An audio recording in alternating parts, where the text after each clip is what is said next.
Let's talk about expulsion. This is an emergency. It's going so fast. That's why you're standing there, because of that temper tantrum that day.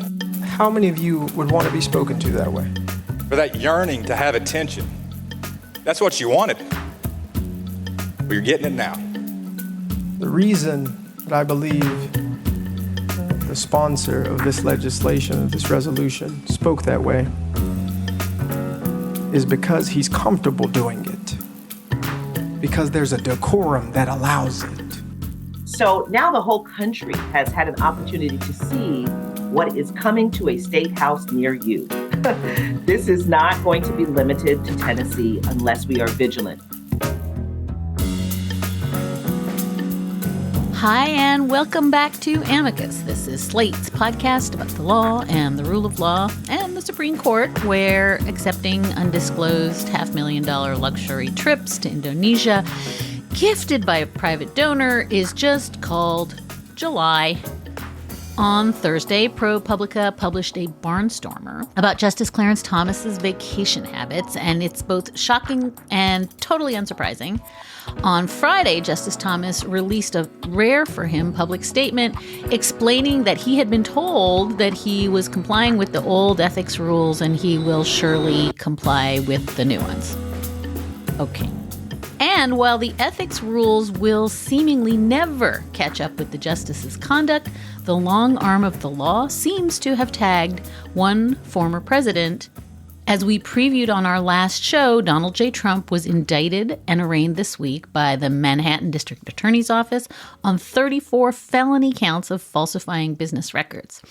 And as the nation's eyes were glued to footage of a hall outside a courtroom in New York City, the Wisconsin Supreme Court swung decisively in the direction of voting rights, abortion rights, and democracy.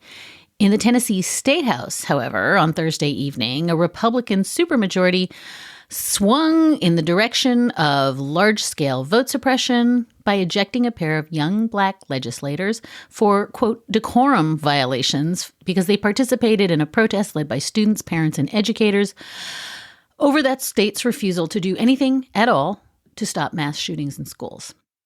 We are going to try to talk about all of this on this week's show, speaking first to Sherrilyn Ifill, who's been sounding the alarm about the old school power grabs in new clothing in the States. And then we're going to turn to Professor Steve Vladeck on Justice Clarence Thomas's vacation plans, the Supreme Court's increasingly opaque and unknowable processes, and what all of this means for democracy.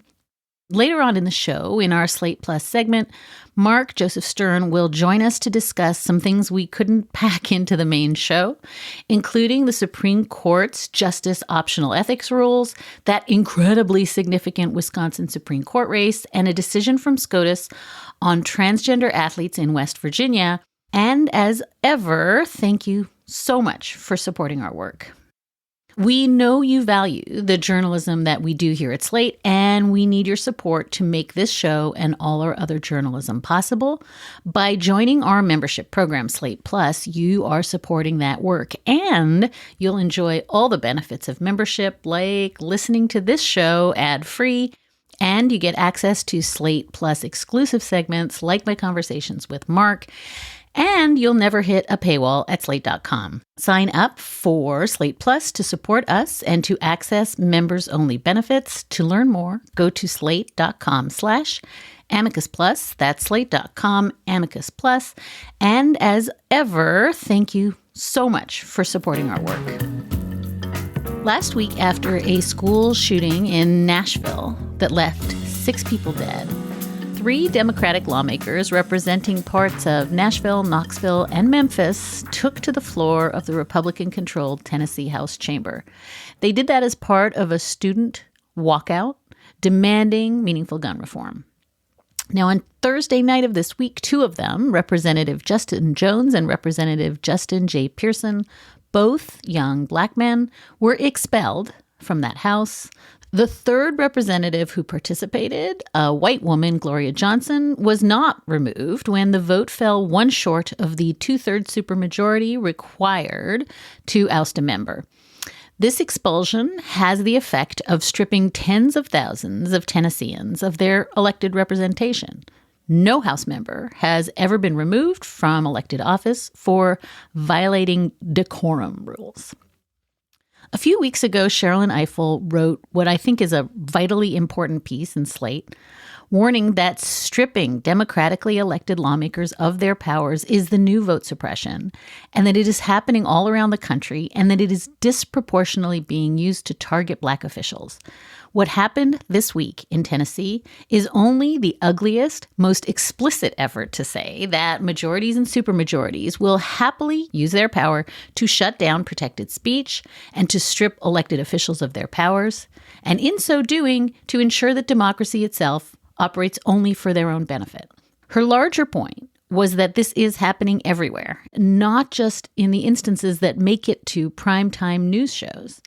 Sherrilyn is a civil rights lawyer. She's a law professor, and she served as president and director-counsel of the NAACP's Legal Defense Fund from 2013 to 2022.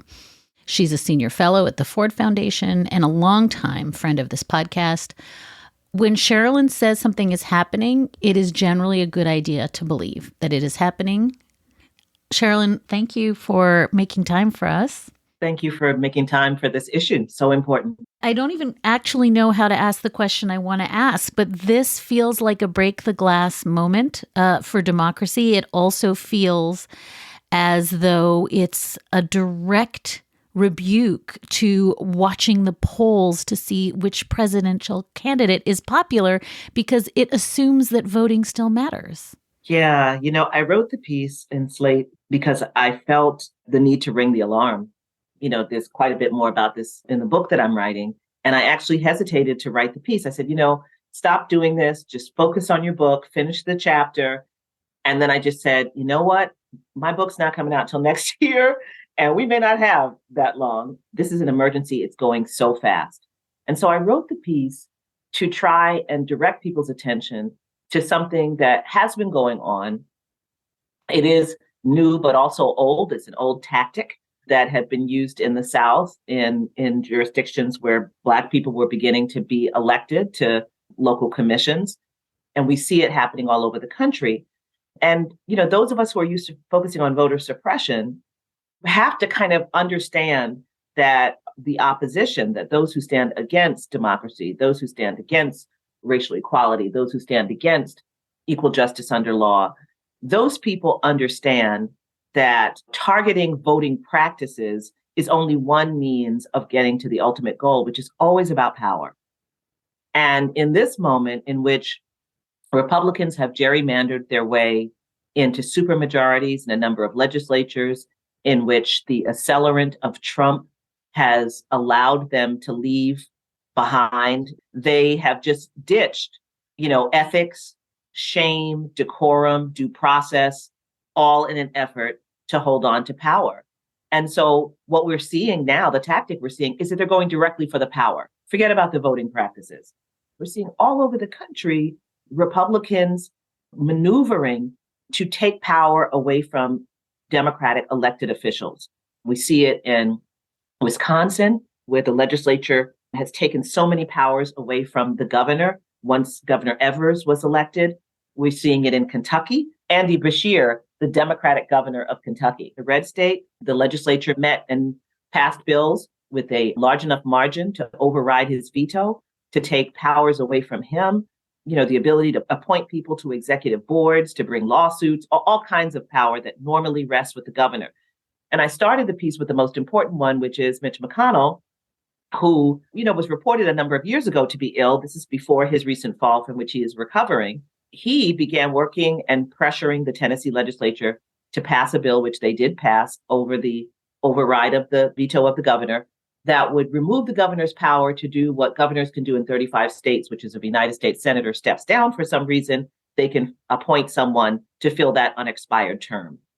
And so Kentucky passed that law. That means that if Mitch McConnell steps down, and there are many rumors that he may do so soon, the governor would have had the power to appoint a Democrat to that seat. And given what we have going on in the Senate, you know how tight that is.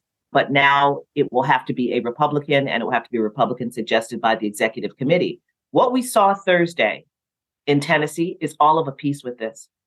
The removal of these two young legislators for rules violation, legislators who have only been in office since January. These are two new, fresh, spanking new legislators who entered that chamber carrying with them the voices of thousands of young people who walked out of school in Tennessee to protest a week after the terrible massacre at the Covenant Christian School, in which 3 children and 3 adults were killed.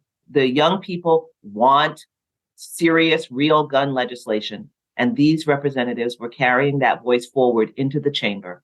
They violated the rules of the chamber, or shall we say the decorum. Frankly, for me, it's not clear that they violated the rules, and we can talk about that in a minute.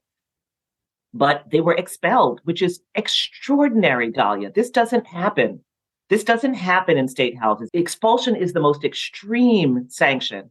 And it doesn't happen often because when you expel someone, it is a sanction that you are visiting upon the voters who elected those people. So I just want to be super precise about what you're saying, Sherrilyn. This is not complicated, but it's also existential. What you're saying is, in some sense, we're always fighting the last war. And we are having conversations about vote suppression and conversations about gerrymandering. And what you're saying is those are problems that have gotten us to this moment of supermajority rule. And as a consequence, we're now at the next phase, which is just stripping elected officials of power. And that in some sense, this is very effective if you simply say, I don't care if you're elected, you can't do your job. All of the prior conversations we had about democracy suppression kind of, in some sense, fade away because now we're just talking about pure majority rule or supermajority rule. And I think the other thing that's really useful is the good piece in the Washington Post saying not only is this happening around the country in terms of stripping elected officials of power, it's happening around the country in terms of protest, where we're seeing gerrymandered supermajorities saying, for instance, in Florida, yeah, no, you can't come protest here. So this comes down to speech in a deep way. And I do want to talk about the rules violation you just mentioned, but I also want to note Joyce Vance has been tweeting about Julian Bond and how you actually cannot be expelled for acts of speech and protest and political debate, right? Well, that's part of why the Speaker of the Tennessee House described the actions of what are being called the Tennessee Three as insurrection. That is why he made claims that somehow they were inciting violence, which clearly they were not. This was a punishment. This was to show a show of power. And that's part of white supremacy too, and part of authoritarianism, and part of the move against democracy is to flex. We see Ron DeSantis doing this quite a bit in Florida, doing this with Disney. It is to do things to show that we can do it, that you can't stop us from doing it. And I do think, however, that the good news is it's a powerful overreach. And I would say that Thursday demonstrated that. I could not be prouder of these 2 young men, of Justin Jones and Justin Pearson, for the way they deported themselves and for the presentation they made in the well, because what they did was not only did they vindicate themselves and the young people they came to represent, but they pointed out what has been happening in the House, which is that Democrats have not been allowed to speak. They have had their mics cut by the Speaker. The Republicans are so drunk with power that they regularly call the question of legislation with no debate, that they have been run over. And that's why they entered the chamber with bullhorns, to make sure that their voices were heard, because their mics have been cut. So now the whole country has had an opportunity to see what is coming to a state house near you. This is not going to be limited to Tennessee unless we are vigilant. And I hate to say this, Dahlia, but unfortunately, we cannot actually switch to this new challenge. We actually have to fight on multiple fronts, because voter suppression still is important and powerful, because gerrymandering still is we are going to get 2 decisions from the Supreme Court, right, on the gerrymandered, southern states. So it is not that we have to abandon that fight in order to fight the new fight. It is that there are multiple fronts, and we have to be fighting on all of these fronts. And while we are fighting on those other fronts, we need to recognize that the Republicans have opened a new front on this war. And that front is game over. As you describe it, it's existential, because essentially it is heads I win, tails you lose. Even if you elect the person you want to office, we will simply take their power. And maybe if people have trouble understanding the significance of that, the most powerful and high profile example of it is taking away the power of a president to appoint a Supreme Court justice to fill a vacant seat. And that's what Mitch McConnell did and the Republicans did to Barack Obama. And the consequences of that, right? The consequences of that have been felt powerfully throughout this country. That's what we're facing at every level. And we have to be able to fight that too. The question is, how do you fight it? Your correction is exactly right. I certainly wasn't trying to say, oh, we abandon fights around gerrymandering or vote suppression. I think you're quite right. Those were building to this, which is the next front.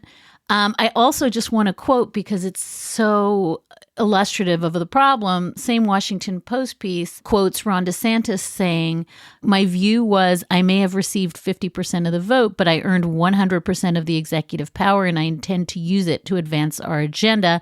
This is Ron DeSantis speaking at a recent gathering, according to the Pittsburgh Post-Gazette. And this, too, is your point, that you can get slim majorities and then leverage into not just the power to promote your agenda, but the power to actually suppress elected officials on the other side. And that's why all the issues of turnout and registration and so forth remain important, to dramatize it. Imagine if, how many votes did Trump say he needed? All I need are 78,000 votes, right? So let's suppose he'd gotten them plus one. What do we think he would be doing with power? You think he would be listening and sharing, right? Biden is listening and trying to share, right? That's not what Trump would be doing. So we have to understand that what they have decided is that they are going to run the tables. And they have gone so far out there, Dahlia, that there is no cabin for their actions. If you watched any of, and I really encourage people to go on C-SPAN and try to watch some of that presentation, we are seeing people who are drunk with power. Supermajorities make people drunk with power who have no other ethical or democratic interests that would cabin them. And we are going to be living under this unless we get very serious and very strategic, and unless we wake up the elements of our society. I'm not talking about, the people who've never voted. I'm talking about the people that you and I know who are people of influence, who are people of power, but who I suppose will be okay whether we live in a democracy or not. But it's time to call the question on whether people think that it's okay for us not to be a democracy. Because if you believe that it's important for us to live in a democracy and you see that democracy is in peril in this way, then it is battle stations. It should be all hands on deck. When I started tweeting about the Tennessee Three, they didn't have lawyers. No one was contacting them. What is going on? To me, it's quite astonishing that we allowed this to happen. Those young men went into the well with no idea of what the process would be. Back to the due process question. They had never received a notification of the timing they would have to speak, of who would be allowed to cross-examine them. They had no idea.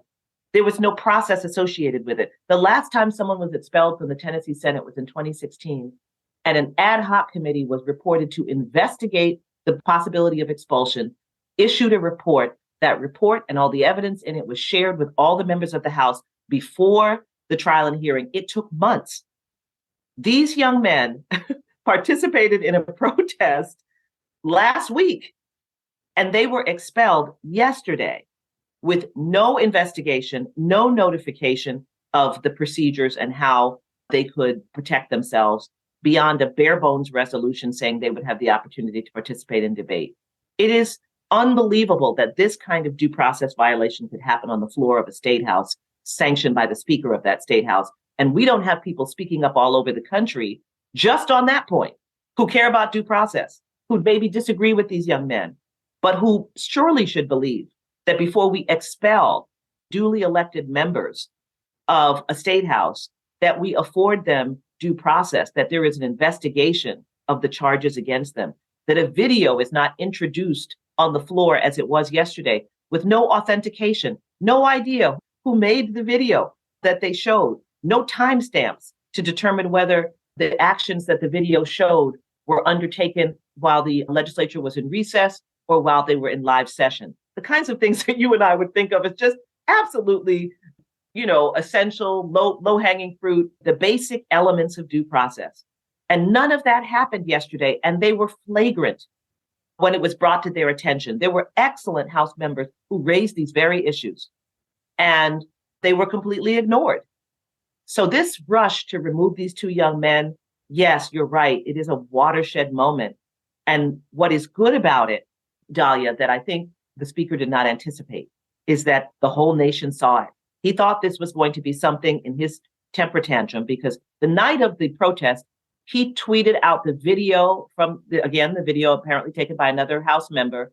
He tweeted it out and he tagged Donald Trump Jr., Candace Owens, Tucker Carlson. That's who the Speaker of the Tennessee House is.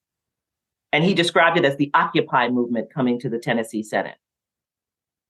So I think he thought this was going to be some quick thing that he would just do to show who's in charge. It was a very kind of James Eastland kind of I'm in charge move. And that didn't happen because we did ring the alarm, and because people were watching, and because these young men are extraordinary, because they were prepared, and because they were unafraid to tell the truth. They told on the speaker, they told on other members.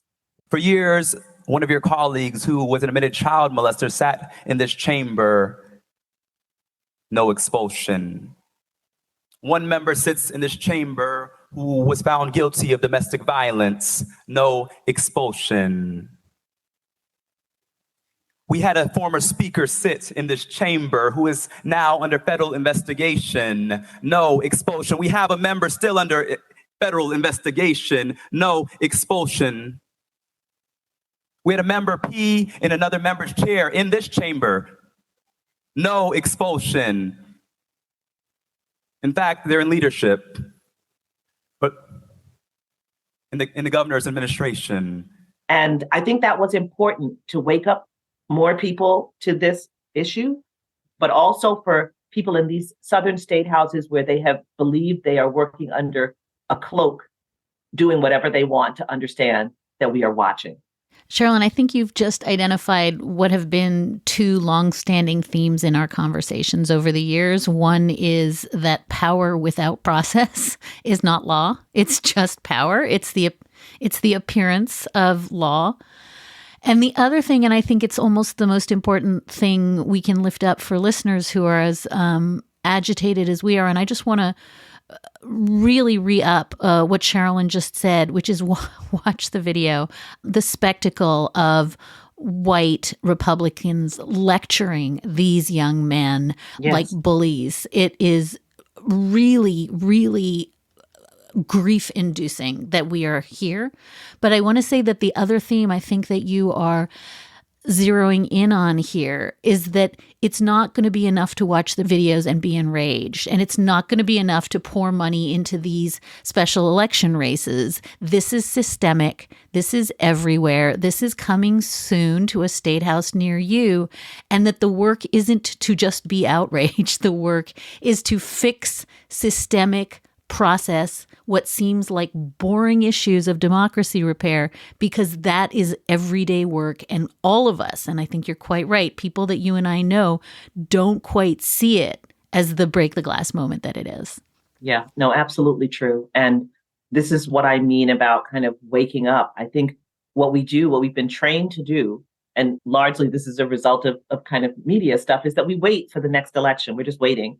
We're not calling anybody. We're not calling our representatives and saying, have you issued a statement in solidarity with the Tennessee Three? What are your views about that expulsion? We're not putting our own representatives on blast and telling them, you better not. We expect something different from you. We're not showing up at county council meetings. And the fact that, it is the council that will be able to appoint these two young men back into their seats if they choose to do so, shows you again, here's a low salience election, right? County commission races, county council races that very often people pay no attention to or don't vote in the primary, right? And yet they have the power to appoint these two young men back into their seats. So it goes back to the point again of that I'm always saying, leave no power on the table. Every race, every elected official has power. And if we are going to save our democracy at this critical moment, we need all of it. We need all of it. We need your public safety commission, your railroad commissioner, your sheriff. You know what's happening with this constitutional sheriff's movement, right? Of people who think that they are the only real law enforcement in our country. To the extent that we have abdicated our need to address these offices, we've got to get very, very serious. That means not just voting, but showing up at meetings and calling them and asking them what their views are and calling it out when you think that they've done something wrong and paying attention to the other big story, which was the expose on Justice Thomas taking luxury trips. What are we doing?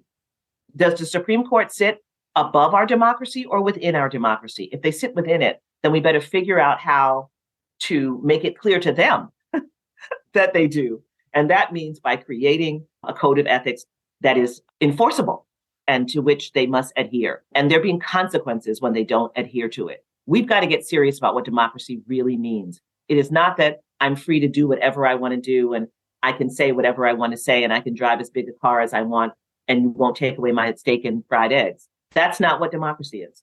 It's work. And we are being challenged now to recognize all the ways in which we have to work harder. Whatever we were doing before, maybe it was okay. It's not okay now. It has to be different. Sherrilyn Ifill served as President and Director-Counsel of the NAACP's Legal Defense Fund from 2013 to 2022. She's a senior fellow at the Ford Foundation. She is also the source of sometimes my only sanity on days like today. Sherrilyn, thank you for being with us. Thank you, Dahlia. I appreciate it. We're taking a short break. We'll be talking Adirondack chairs and emergency orders with Professor Steve Vladeck when we come back.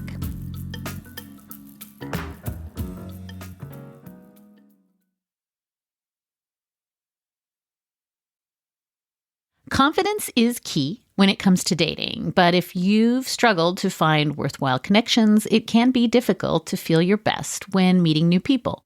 With Talkify, you feel confident that you're meeting someone special who was picked just for you. Talkify is the country's #1 modern matchmaking service that's designed to help you achieve relationship success. Their trusted compatibility specialists hand select successful and compelling candidates so that you can date consciously and productively. Here's how it works. The Talkify matchmakers meet with you to learn about what you're looking for in a partner. Then they'll select and screen potential match candidates for you, doing background checks, video interviews, and asking the tough questions that are too awkward for first dates. From there, your matchmaker plans your date introductions and handles all communications for you, creating a safe and stress-free dating experience. And right now, Talkify is offering our listeners 20% off when you become a client at talkify.com/amicus. That's TAWKIFY.com/amicus for 20% off when you become a client. Talkify.com/amicus.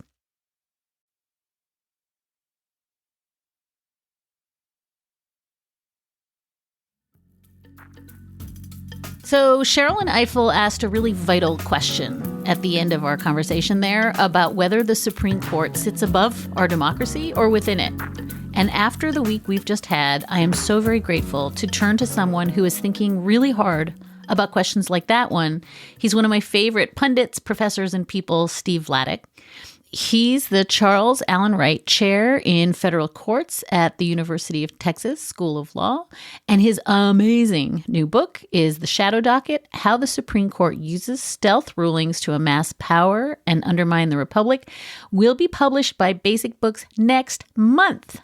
It's both fitting and kind of maddening that Steve is here to talk about what happens in the shadows, just as we are learning about judicial junkets to very sunny places that actually happen in plain sight, at least of the folks on the super yacht. So, Steve, welcome to Amicus. Congratulations on the book. Thank you, Dahlia. It's great to be back. I really did try to get the publisher to put your initial reaction to the book so effing good on the front cover, but I was not able to persuade them. It is so effing good. That could be the blurb. I also couldn't get them to do catchy but worn out rhetoric, Brett Kavanaugh.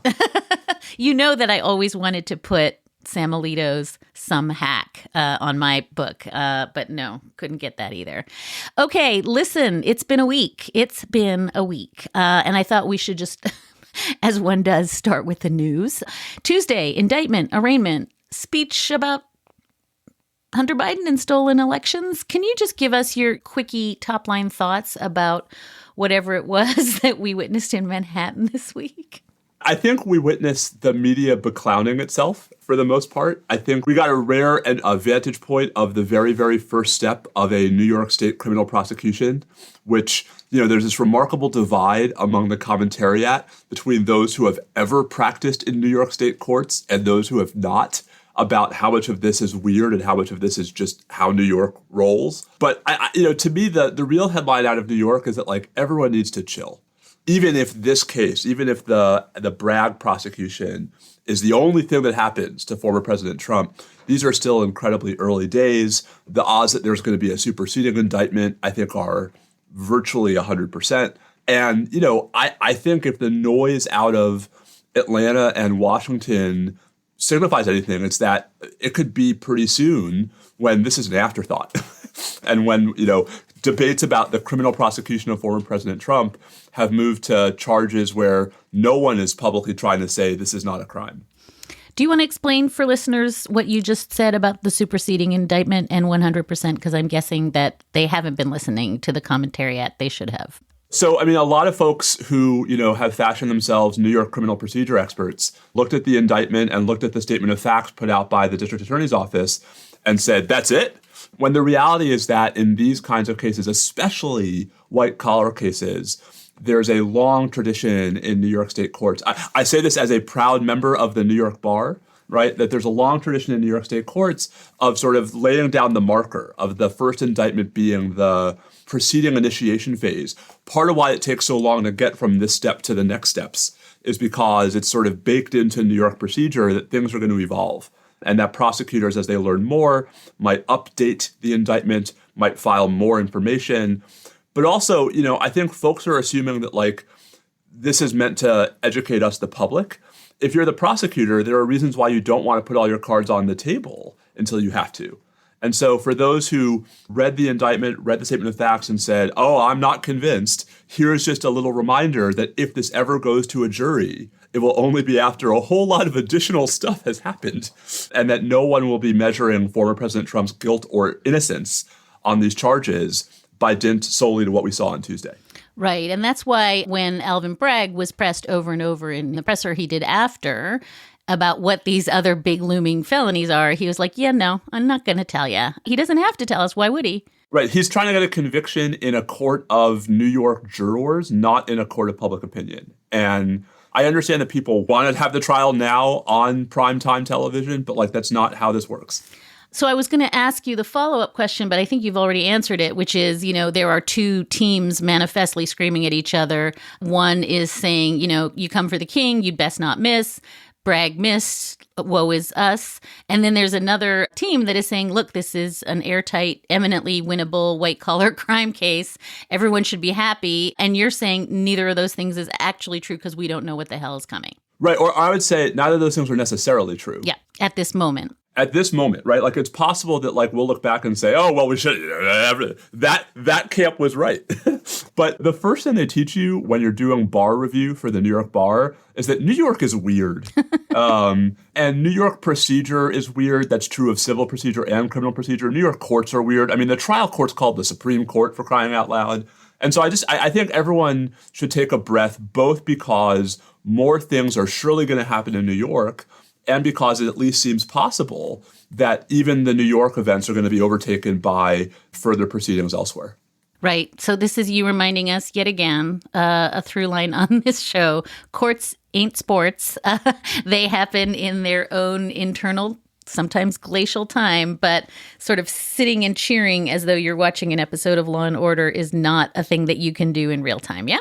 Yes. These are not tidy 46-minute commercial break plot arcs.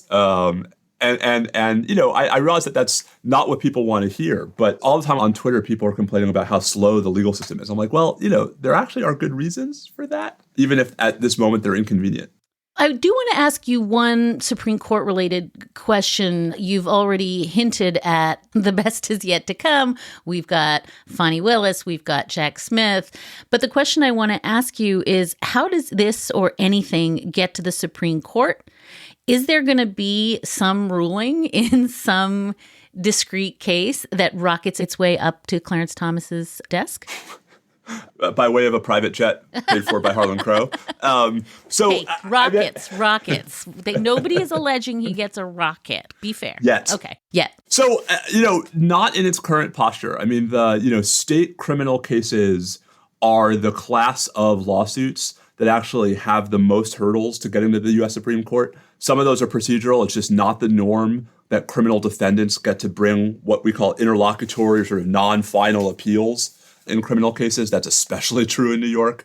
I think there are two ways this speeds up, and one of them would be within this case and one of them would be outside of it. So way number one within the case is there is a very old federal statute that allows for the removal even of state criminal prosecutions to federal court if the defendant is a federal officer or is claiming some defense tied to his status as a federal officer. I have no idea what Trump's federal officer defense would be, but that's never stopped him from trying these things.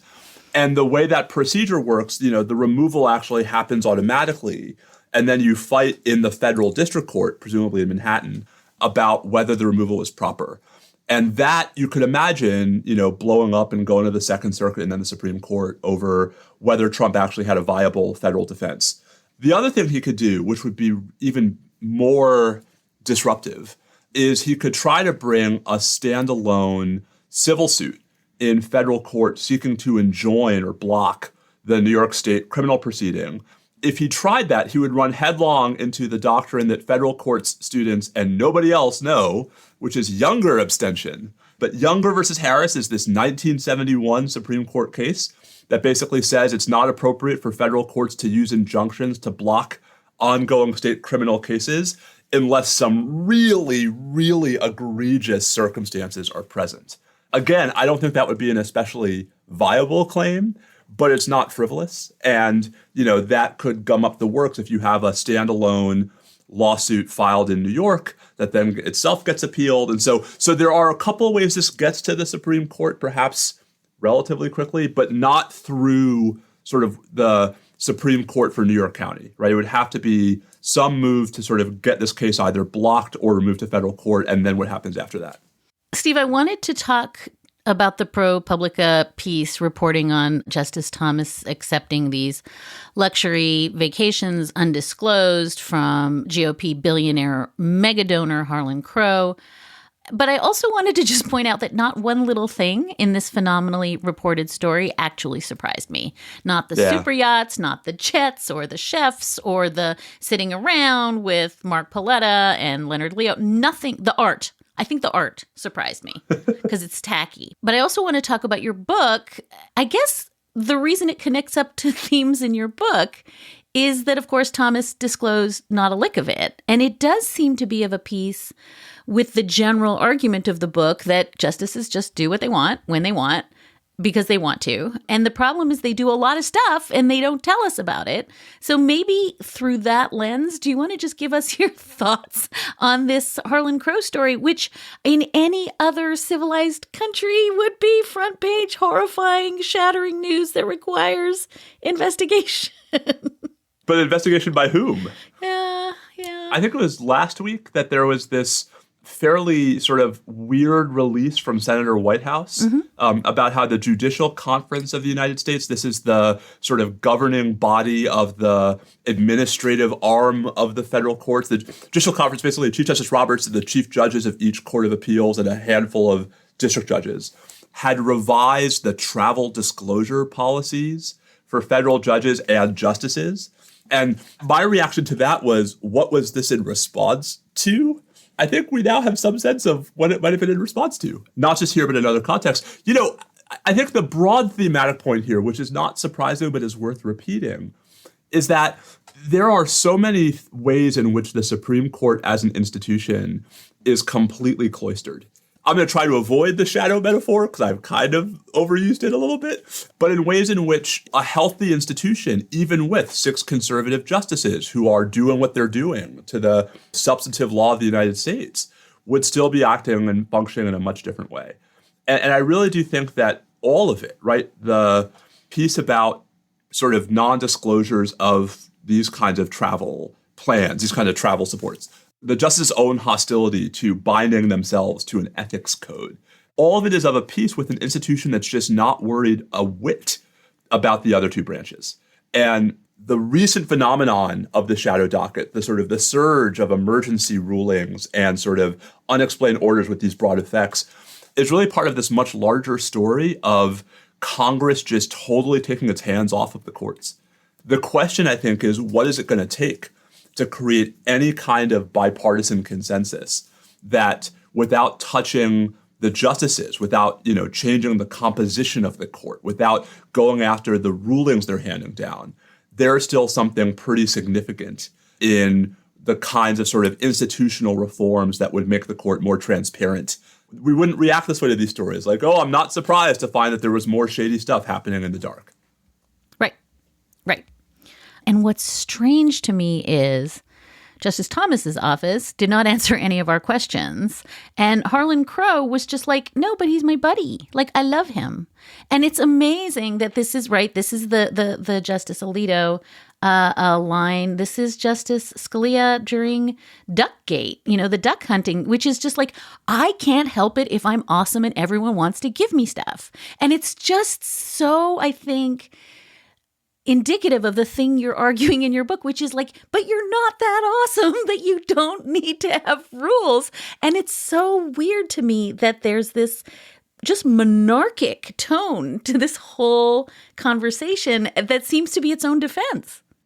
Well, the point is like, let us judge for yourselves just how awesome you are if you tell us all the awesome things you're doing. Right. And there's this common trope like, well, we don't make everybody do this. And like, no, we don't. But like, we also don't give everybody life tenure. Right. I got into this little sort of spat, right, last week with Judge Kaczmarek, where it's like, the temerity of a law professor to suggest that people are taking advantage of the federal courts, right? When it's like, well, why are you a federal judge going after the professor and like making fun of him? Like, I mean, either you agree with the argument or you don't agree with the argument. Your job as a judge is not to weigh in on like the political valence of it.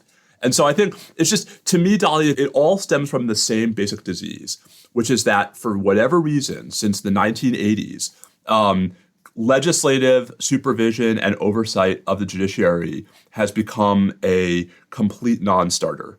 And this is a really sort of superficial analogy, but I actually think it resonates, at least with me.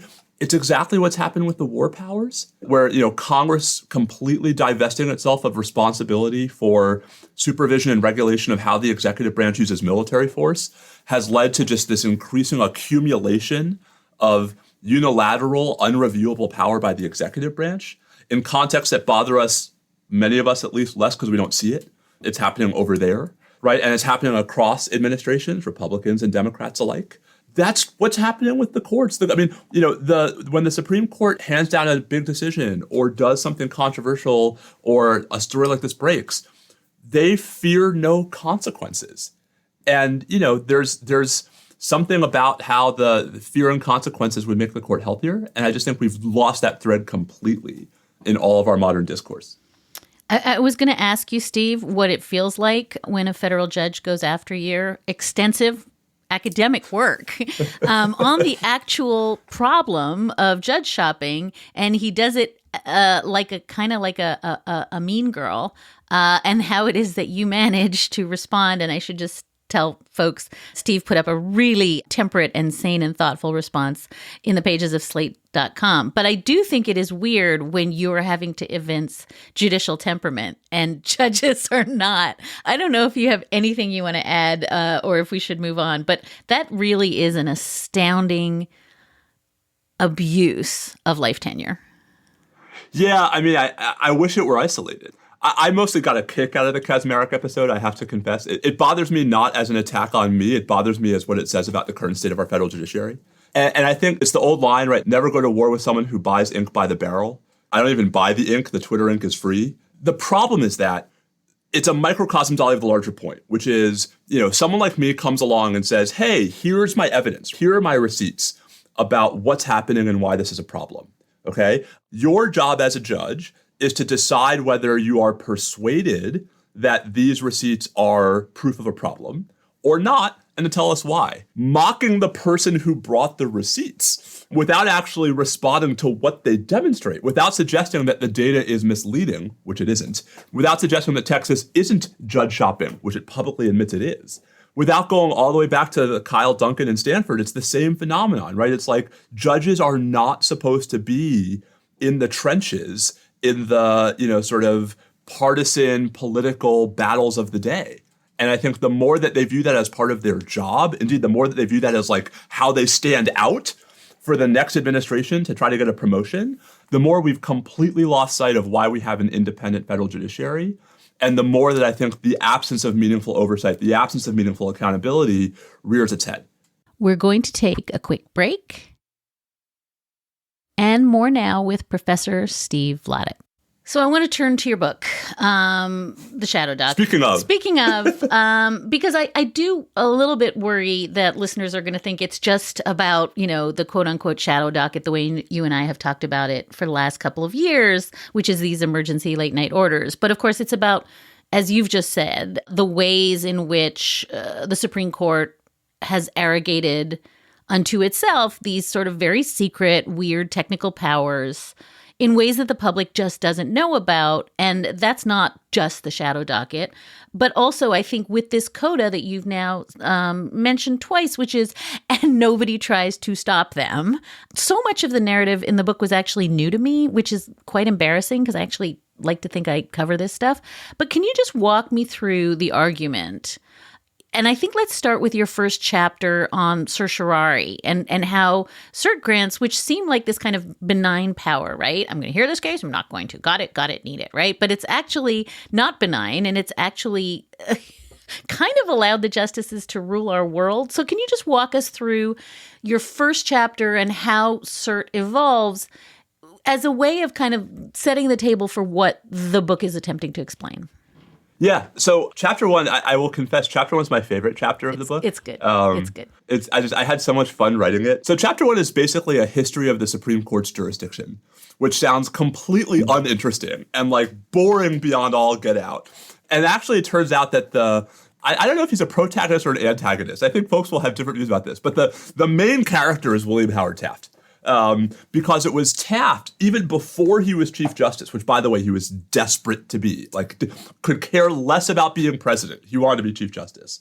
Even while he's president, right, Taft is thinking and writing and giving speeches about how to make the court into less of a Supreme Court of Appeals that just hears all the stuff that falls on it and just acts like a circuit court, but just with the ability to go last, and more like a constitutional court that is sort of above and apart from the fray of ordinary judicial business. And so it's Taft who really pushes through in 1925 these massively important but entirely technical reforms to how the Supreme Court structures its docket, which centers around certiorari and the idea that the justices should be allowed to pick and choose the cases that they're going to hear and to just sort of not take any case they don't want to.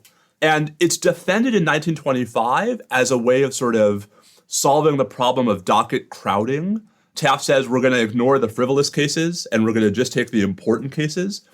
But of course, importance is subjective, right? Congress gives them the power without imposing any limits. Congress does not provide criteria for how the court's going to exercise its discretion. And so what happens is starting in 1925, we see a remarkable shift in the court's docket toward cases the justices want, toward issues within the cases the justices want. One of the things Taft does after basically lying to Congress about it is he says, not only can we pick and choose cases, we can pick and choose which issues we're going to decide within these cases.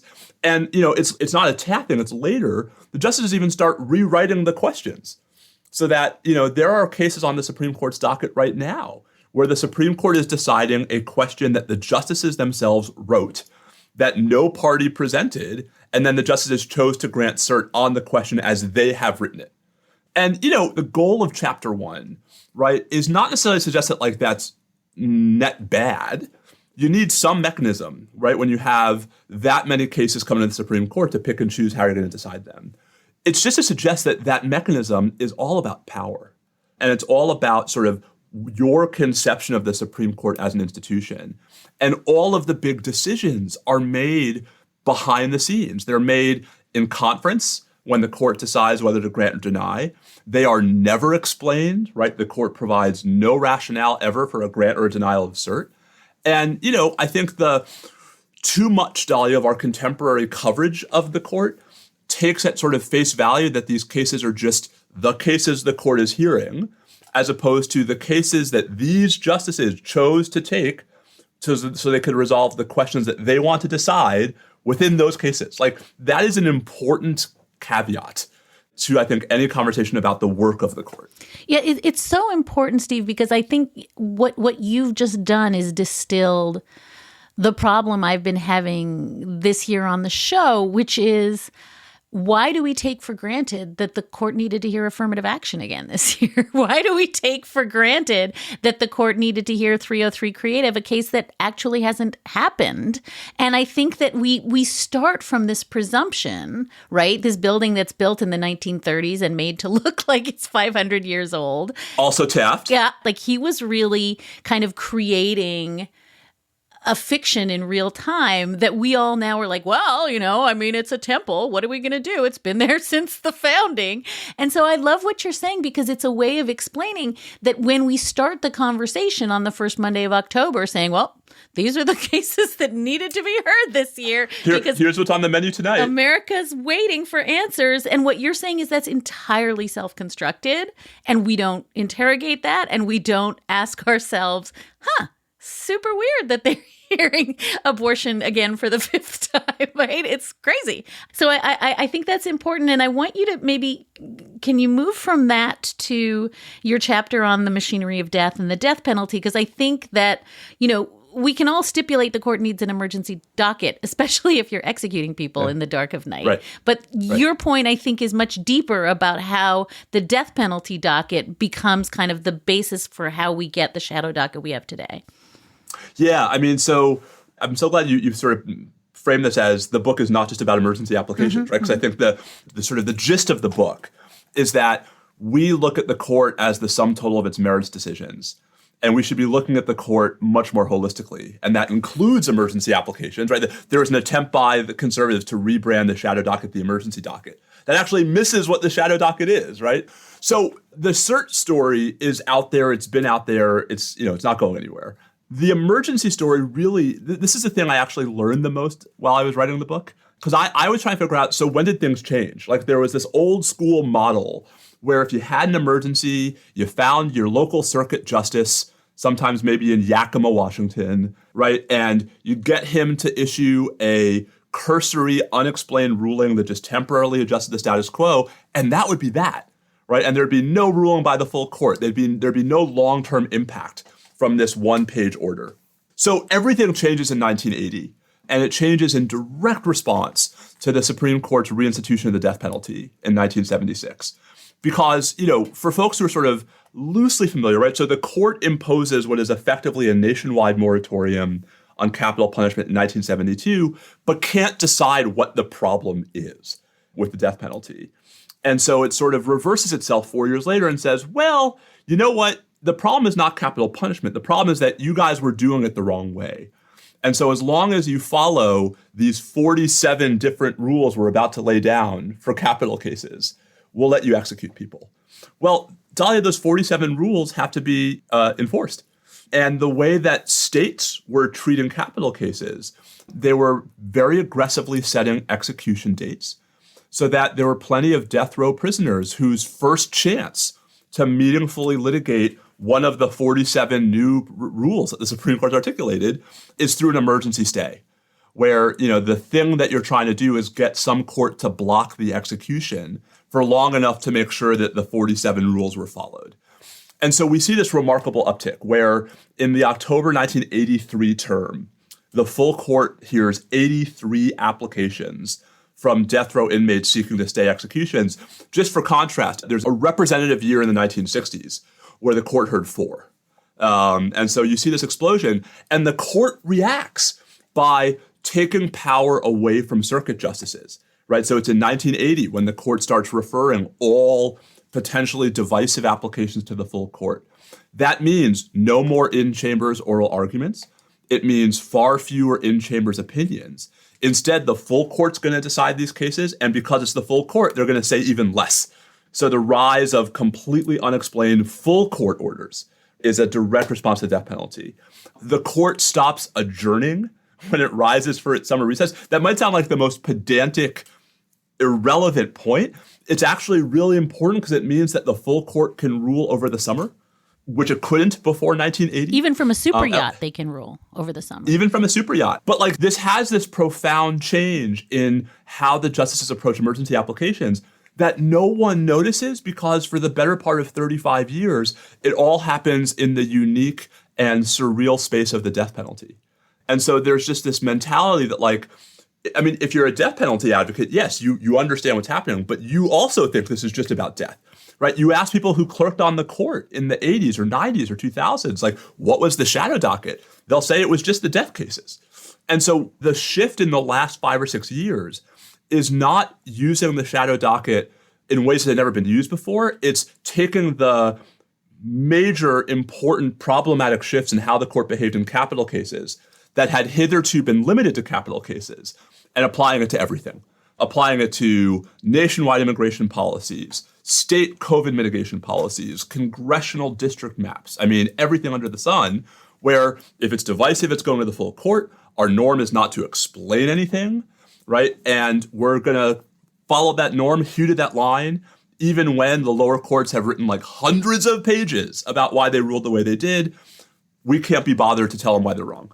And can you also, because I think another shift happens, and you kind of clock this again, pretty, I think, bolstered by the data, but another thing that really shifts is that the Trump administration starts to use emergency petitions in a way that is new. And I just think, you know, because as you've said, the effort is made to say, oh, it has ever been thus. There's always been emergency petitions and they've always unspooled this way. It's just that Vladeck doesn't like what they're doing.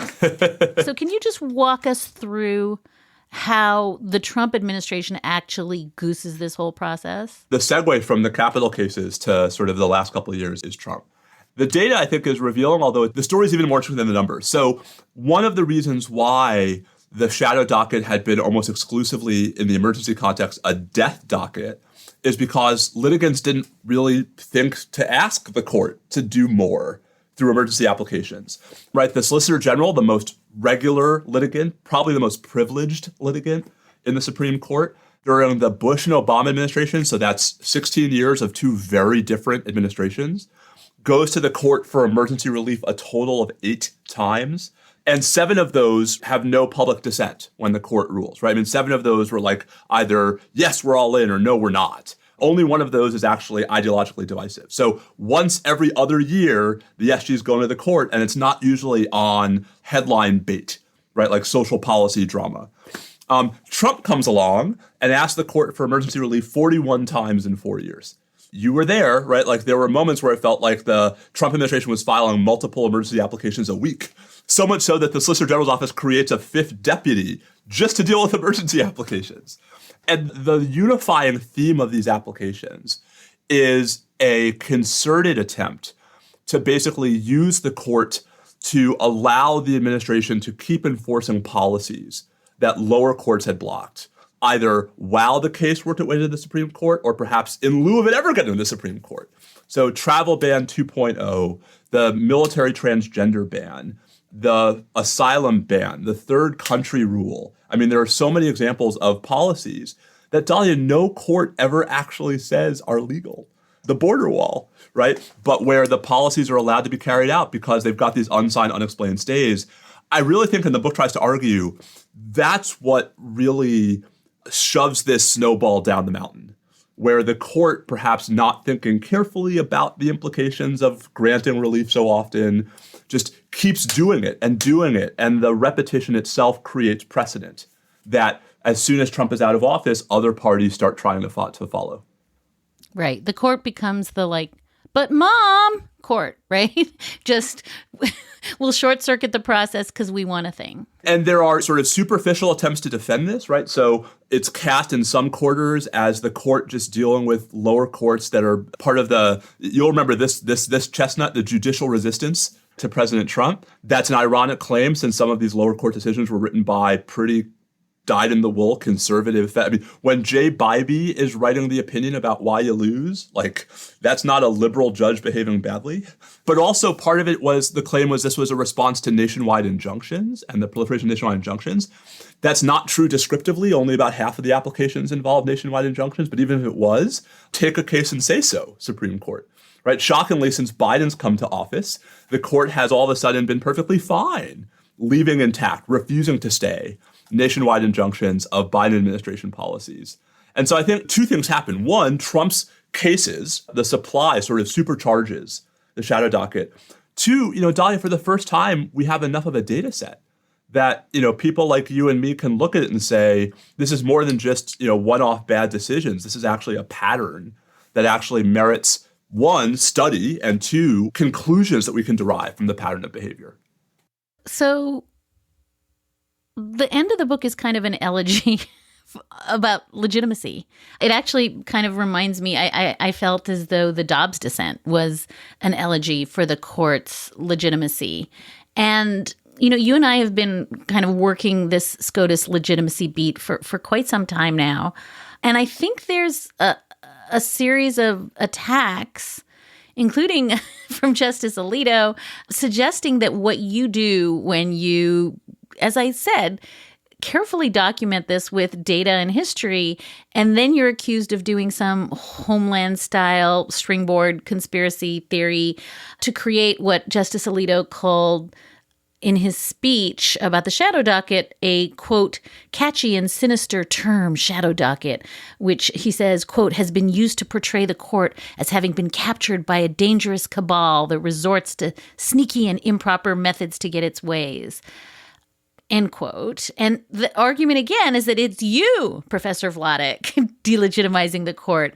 So I would love for you to give me, I know this whole conversation has in effect been that, but can you give me your best possible rebuttal to the critics of your academic work? And I would say to this, it seems to me data-driven academic work, who say that it's you that is tarnishing the court in the public eye and me that is a crybaby because we don't like the merits decisions. And can you just try maybe to land this plane on why, you and I have said this to each other before, but actually we want the court to be legitimate. We don't want to have a country where we're duking it out on the streets. So we want a legitimate court because you cannot have rule of law without a court.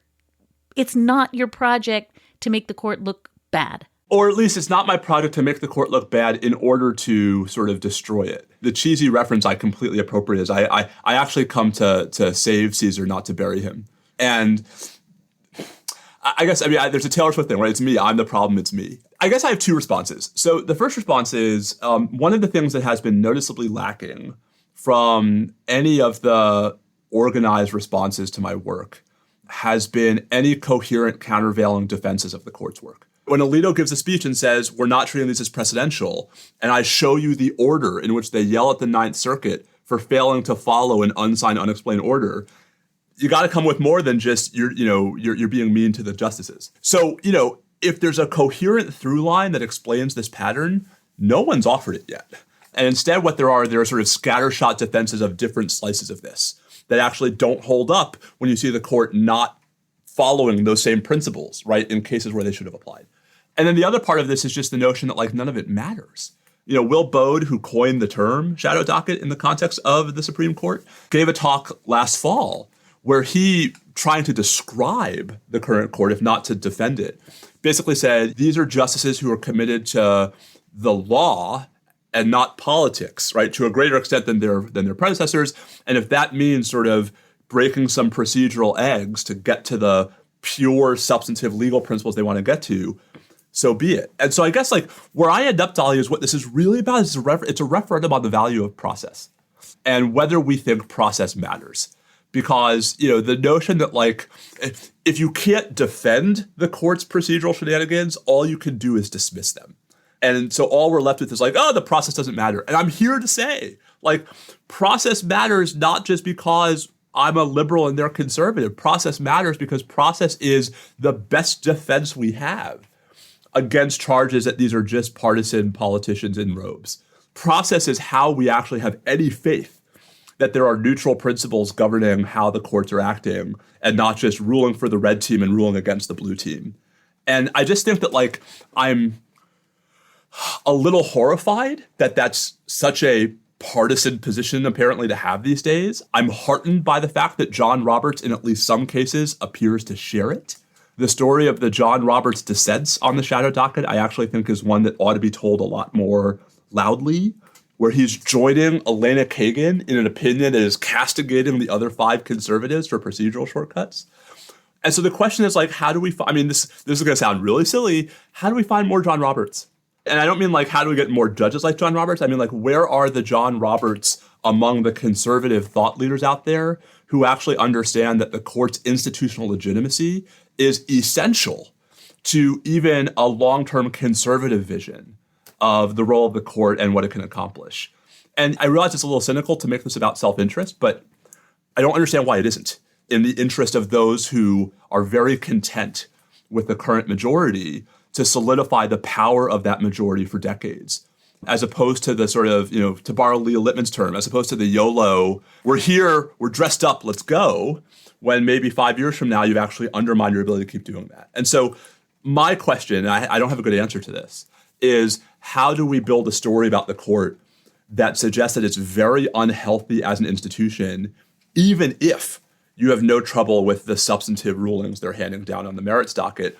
That's why I think the Thomas story is such a fitting bow to wrap this around, because that is just one of the dozens of examples in the last 3 years alone of signs that all is not well, that something is rotten in Denmark, having nothing to do with the result in Dobbs, the result in Brew, and the result in West Virginia versus EPA.